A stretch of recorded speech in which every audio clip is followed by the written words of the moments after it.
So with Peru, we flew into Lima. Generally, that's how people will get to Peru in the first place.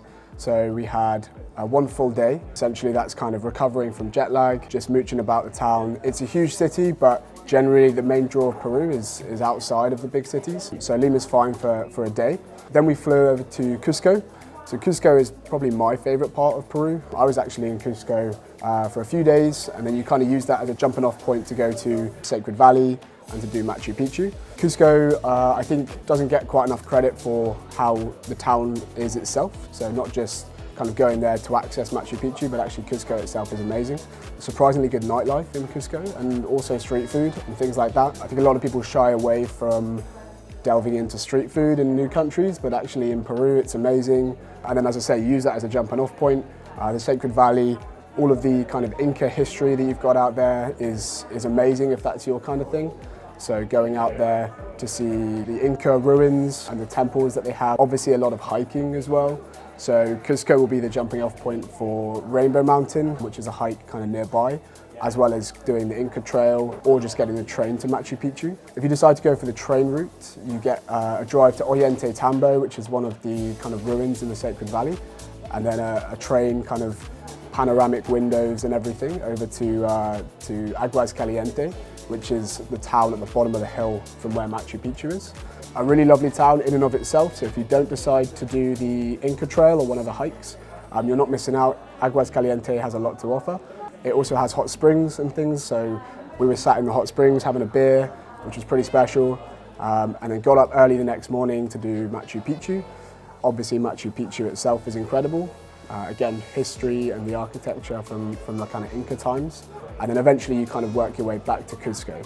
So that whole kind of region and area is extremely diverse, and yeah, I can't recommend it enough, to be honest. So after Cusco, what I did, we worked our way down south towards Lake Titicaca.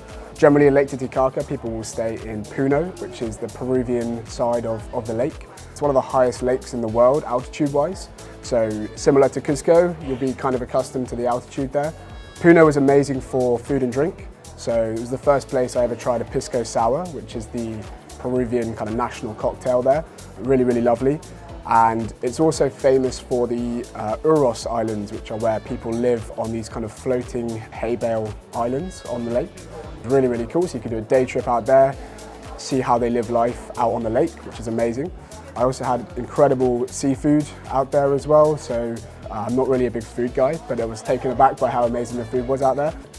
So after you head down towards Arequipa. Generally we'll stop off at Colca Canyon. So Colca Canyon is famous for the Andean condor. Generally people go there to see the birds because as the canyon is so deep, the birds feel like they're higher up in the sky than they actually are. So you can see them at eye level, which is amazing. These birds are huge and it's just amazing scenery to hike around. Similar to the Grand Canyon, but deeper. Yeah, really, really lovely area. Tend to stay there for a night or two before heading down to Arequipa. Arequipa is a beautiful city. It's kind of Spanish colonial. It's incredible for its history and its architecture, as well as food and drink. You've got some amazing rooftop bars in Arequipa. And if you're into your food, it's a perfect place to stay for a couple of nights. And it really breaks up the journey really well as you work your way around Lake Titicaca and Colca Canyon as you head towards the coast. So Arequipa is a really stunning city to go and visit for a few nights. And then after Arequipa, you work your way back up towards Lima. So most tours will finish in Lima because that's the place that you fly home from. If you do end up with an extra night there at the end, it's the perfect place if you're into your food and drink. So generally we recommend booking these restaurants ahead of time, but they have amazing sort of 5-star restaurants. It's also a really cool place to go see the coast. So if you haven't seen the coast on your trip, because generally you'll go inland, got some really amazing kind of scenery out there. And the town is just really vibrant. There's all sorts going on, salsa dancing and all that kind of stuff. So Lima's a really nice place to finish, and then you can fly home.